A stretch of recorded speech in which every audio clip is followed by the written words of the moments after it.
जगदम्ब जगदम्ब जगदम्ब।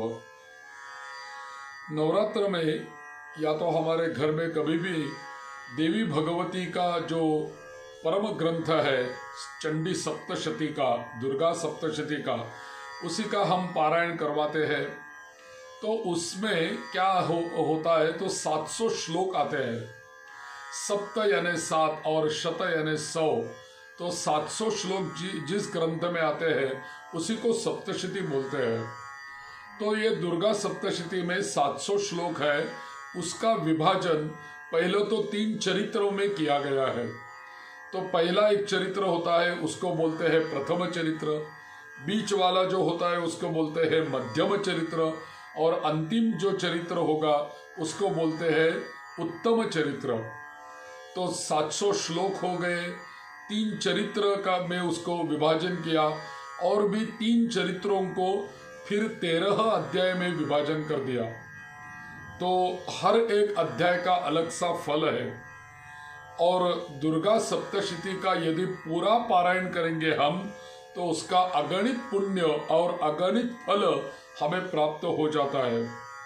और भी उसमें से जो अध्याय का पठन हो जाता है पारायण करते समय, तो हर एक अध्याय हमें अलग अलग सा फल देता रहता है। तो वो फल क्या होता है, इसी के बारे में हम कुछ जानकारी लेंगे। खुद जगदम्बा ने महती सप्तशती की बताई है 12वें अध्याय में। चंडी सप्तशती का जो पहला अध्याय आता है दुर्गा सप्तशती का, उस अध्याय का ऐसा फल है कि यह अध्याय यदि हम भक्ति पूर्वक पठन करेंगे या तो भक्ति पूर्वक श्रवण करेंगे तो हमारे सभी चिंताओं का नाश हो जाता है, सभी चिंताएं हमारे दूर हो जाती है, और हमारे जो शक्तिशाली शत्रु होते हैं उस शक्तिशाली शत्रुओं का भी देवी भगवती के आशीर्वाद से नाश हो जाता है, और कभी भी हमें शत्रु भय की पीड़ा नहीं रहती। ये तो पहले अध्याय का फल है। दूसरे अध्याय का फल ऐसा है कि दूसरा अध्याय यदि श्रवण करेंगे, पठन करेंगे, पाठ करेंगे, तो यदि कोई बल से हमारा कुछ लेके गया हो, या तो जमीन हो या तो कोई दूसरा कोई हो, तो वो हमें फिर मुक्त होके प्राप्त हो सकता है। तीसरा अध्याय जो आएगा, वो तीसरा अध्याय यदि हम पठन करेंगे, श्रवण करेंगे, तो हमें युद्ध में विजय मिल सकता है। यदि हम तीसरा अध्याय पठन करेंगे तो हमें युद्ध में विजय प्राप्त हो सकता है, और कोर्ट में हमें यश प्राप्ति हो सकती है, विजय प्राप्त हो सकता है। यदि हम चौथा अध्याय, उसी का फल ऐसा बताया है कि हमें धन की प्राप्ति हो सकती है, या तो सुंदर ऐसा जीवन साथी की प्राप्ति हो सकती है, और भी देवी भक्ति का लाभ हो सकता है।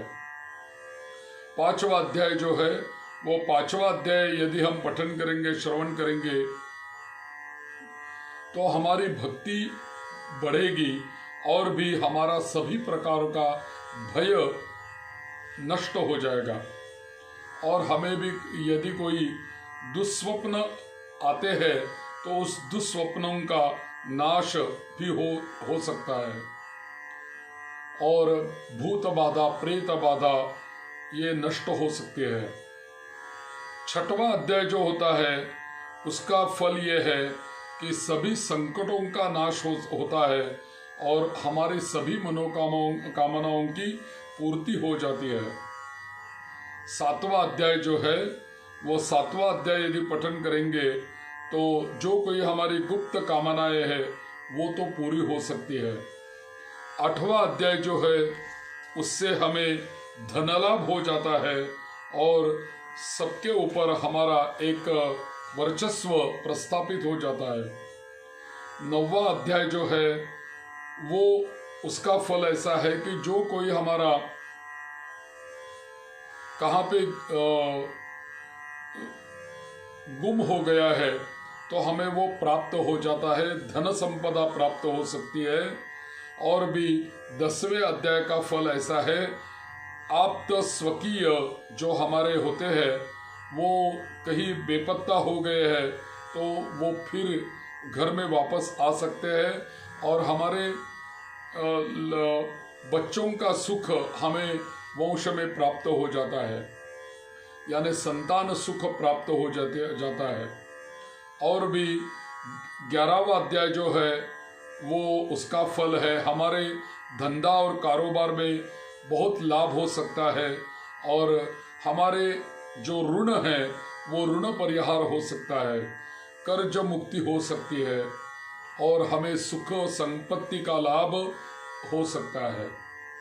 12वां अध्याय जो होता है, 12वां अध्याय हमारे रोगों के नाश के लिए होता है। यदि उस अध्याय का फल दिया है, हमारे सभी रोगों का नाश हो सकता है, आरोग्य प्राप्त हो सकता है, निर्भयता प्राप्त हो सकती है और मान सम्मान की प्राप्ति हो सकती है।